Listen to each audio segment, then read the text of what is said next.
What up, YouTube? This is Steven, and welcome back. In this video, I want to talk about who has it tougher, light-skinned black people or dark-skinned black people.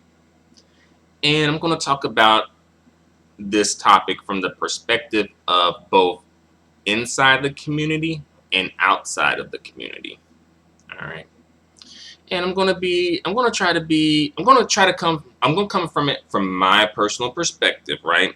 This is just my perspective, my opinion, my point of view, and how I view things. I'm not necessarily trying to just, pretend like what I'm saying is fact, right? But I'm going to come from it from, I guess a light skinned male point of view, but also trying to be unbiased, right? Just try my best to be unbiased. Of course, we all have our biases here and there, right? Because of our identities, right? But I'm going to try to be fair, unbiased, and balanced, right? As much as that possible. All right. So let's get into this. All right. Who has it tougher? All right. So I guess we can start inside of the community first. This one's a bit ambiguous to me, because both light-skinned and dark-skinned people often have complaints inside the community. Light-skinned people, their complaints, I guess, usually revolve around people not recognizing their blackness, or either people attacking them verbally or physically because they don't recognize their blackness. So I guess it all traces back to a lack of blackness or a lack of being recognized as black, right? That's it. As far as dark-skinned people, I think I think darker-skinned people oftentimes receive anti-blackness from people who are not necessarily that much lighter than them. Like, it comes from a lot of times, and this is how I view it, a lot of times it comes from like brown skinned folks who say some very anti-black things towards dark skinned people. Like, for instance, like on YouTube, there's a certain YouTuber who is very popular or very infamous for talking bad about black women. He is also a black man. However, another black man referred to this YouTuber as quote unquote crispy, right? He called him crispy. And also has called him the crispy coon as well, right? And by the way, like, the skin tone difference between these two men are not that big, right? And some people feel like this is what this YouTuber deserves, and I understand where they're coming from with that, because this YouTuber does have a history of saying some really nasty things about black women, especially dark-skinned black women, right? But still, at the end of the day, it's still wrong to say it. It's still offensive to say something like that. So I guess that's like an example of like black people, particularly brown-skinned people, perpetuating anti-blackness within the community. It's kind of like you getting it. Like, I think dark-skinned people get anti-blackness both from within the community and outside of the community. I'm not sure why that is, other than maybe people projecting or wanting to feel superior to another group of people, even though we're all black. We all identify as black. But that does happen, And I guess on the flip side, some light-skinned people do kind of play a part in that as well. But I feel like if it's a light-skinned person, people seem like really to come out with the claws and take this light-skinned person down if they're saying some anti-black stuff like that, as they should, right? As they should, you know, like if let's see, let's give an example. Like, let's say if, say, Chris Brown or Colin Kaepernick said what Gilbert Arenas said about dark-skinned black women. I feel like I feel like people would have definitely went in. And I think it's because of the, I guess, difference in dynamics and power dynamics between the two, perhaps. But I guess when it's a brown-skinned person, those power dynamics aren't as highlighted and don't seem as big. So people are like, well, whatever, you know. So I guess to sum it up, as far as inside the community, I guess I feel like both groups do go through things inside the community.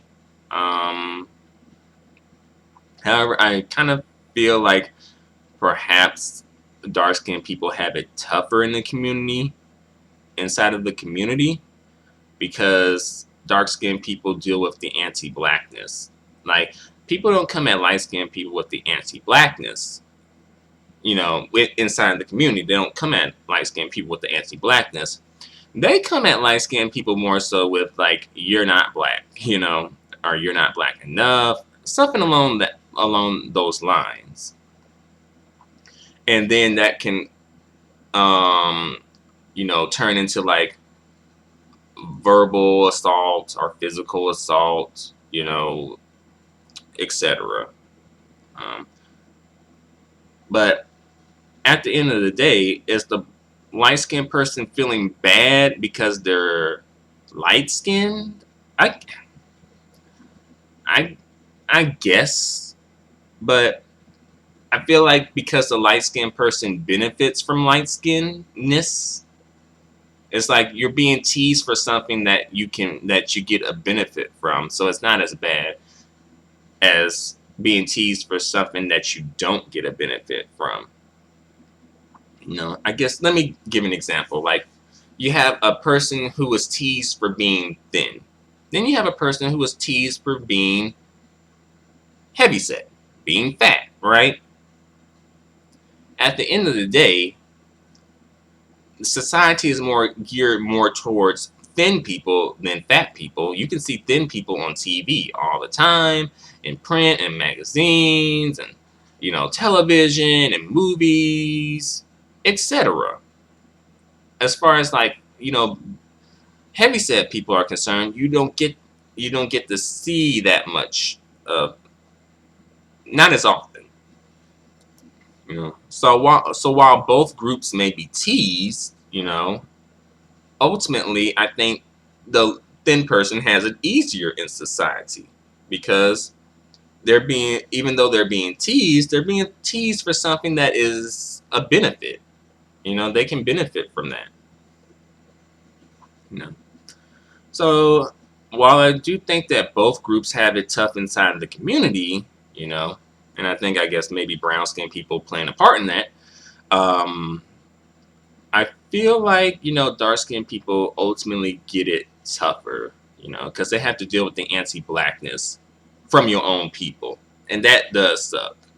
You know, I mean, I heard 50 Cent say something to the extent of, like, saying like, "Oh, take your black India RE looking ass on somewhere," or something like that. He said, kind of like using India RE as a slur, you know, as if it's bad to have, you know, the features of India RE or to look like her, right?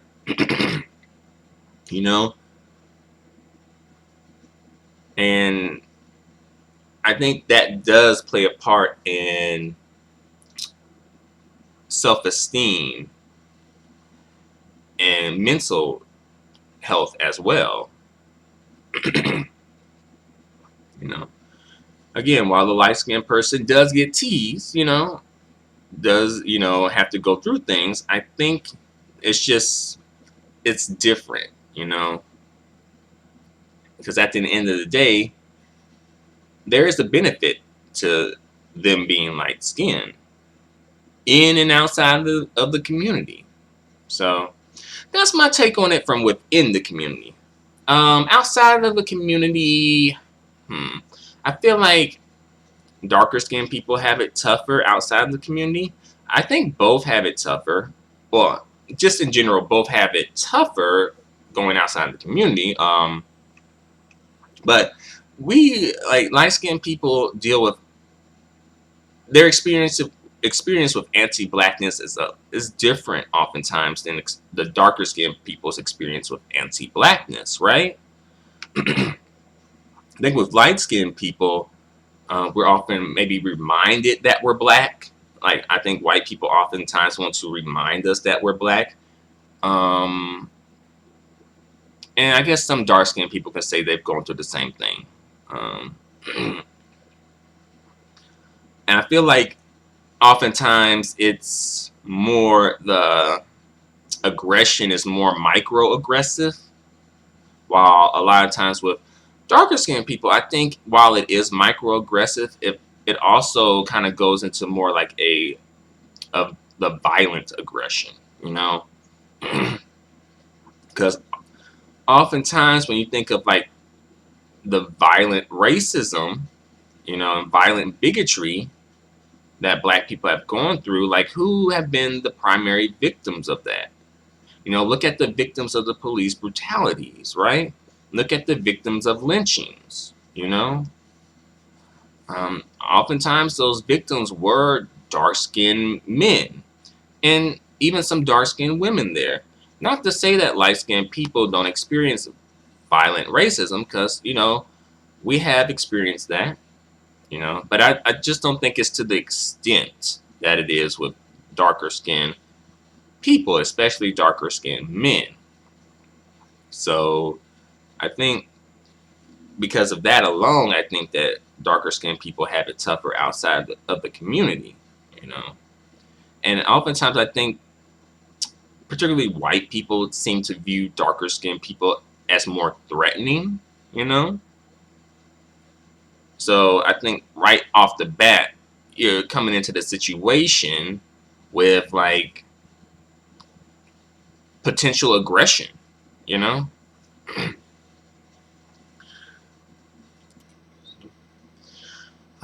But let me go back and just go back inside of the community right quick, because I forgot to talk about, I guess, colorism, right? And how, you know, white people kind of created colorism and helped perpetuate colorism, and how we often within the community play a part in it as well. You know, when you think of colorism, who do you think is the main beneficiary of colorism? Like, who benefits in that situation? You know, again, like kind of like with racism, who benefits from racism? Oftentimes we talk about the victims of colorism, the victims of racism, but we don't talk about the people who actually benefit from it, right? And I think when it comes to colorism, I think lighter skinned people are the beneficiaries of colorism, you know? And I know some light skinned folks gonna be in the comment section probably being like, I don't benefit from anything. I don't got privileges. What are my privileges? You know what I went through? You know what I had to go through? I climbed up, you know, mountains barefoot in the snow to get to where I am. You know, all that jazz, right? Same with white folks, right? Just swearing up and down they don't have no privileges, don't benefit from anything. Let them tell it they don't have no benefits and they are the victims. You let them tell it, right? But, you know, you have to look at the system as a whole, you know. And I think as a whole, you know, you know, the lighter skinned people seem to benefit more than the darker skinned people, right? You know, some people may be thrown off by some things like, oh, you know, dark skinned men have like a lot of media promotion, right? And that is true. Like, I think darker skinned men have more media promotion than lighter skinned men. But on the flip side, lighter skinned women have more media promotion than darker skinned women, right? So I think that may throw some people off and think like, oh well, it is what it is. I don't even like that term, right? But that's what some people be saying, like, oh, it is what it is. That's just how it is, right? And I think it's harder to clock light skin privilege. It's harder to recognize it because light skinned people are discriminated against. We do experience anti-blackness, we do experience racism, bigotry, etc. So it is harder to point it out, right? It exists, but it's harder to point it out because we are kind of like in a situation where we are kind of like we are oppressed, but we're not as oppressed as darker skinned people, which is weird, right? It's a weird, kind of in a weird situation, right? Again, take it back to the slave days. I don't like to go back to the slave days, but oftentimes we got to go back, right? Back in the slave days, lighter skinned people did have privileges in the sense of like having an easier workload, right? Being inside of the house instead of outside in the hot sun and the elements, etc. I think possibly even the sleeping quarters might have been better. Possibly being able to be left inside of a white person's will.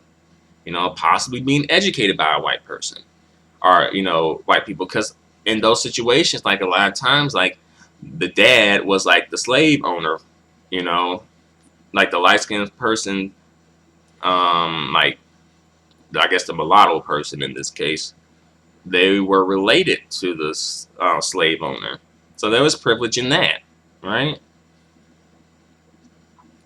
And also, I think that when slavery ended, I think lighter skinned people kind of left the plantation with more skill sets and possibly being literate more so than darker skinned people, right? I know there was a story of like from Hidden Colors, the fourth edition.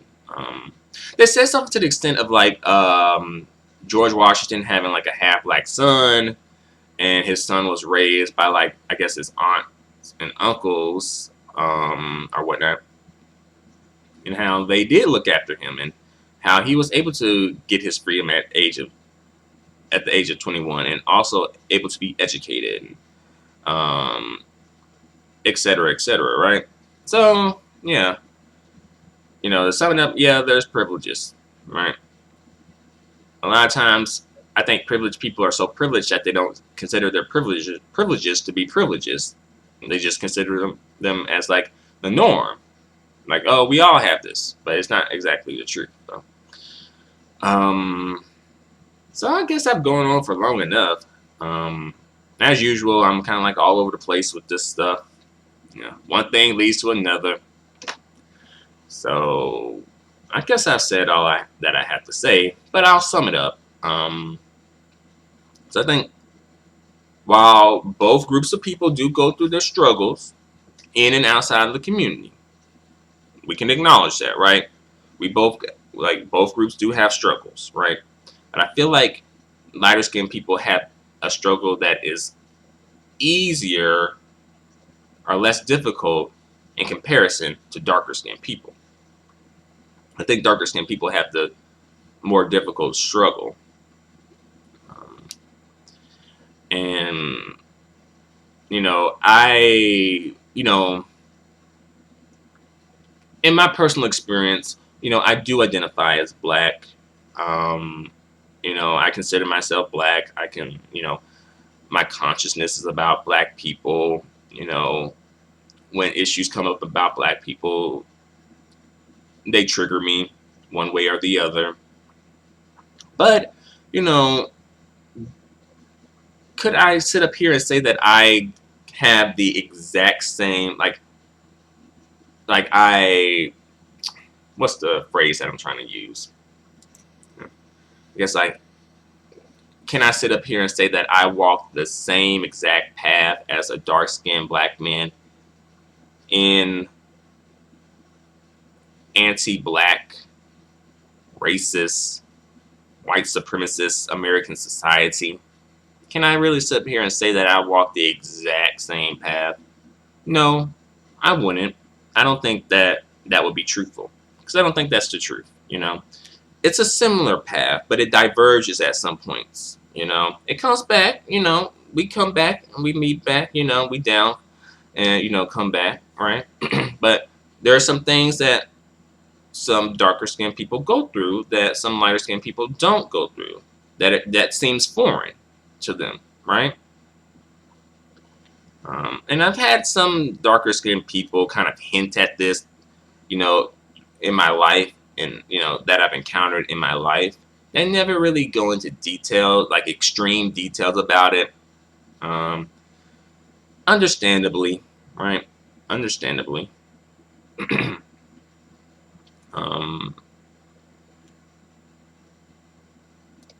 Yeah. And by the way, I don't mean to make this video like the oppression Olympics, because I don't think that's something that we need to be like really talking about. At least when it comes to like outside of the community. I guess we can talk about it inside the community, but even still, I don't really mean it to be like the oppression Olympics and like, oh, we have it worse or they have it worse or et cetera, et cetera. It's just more so, I guess, to bring more awareness to the situation.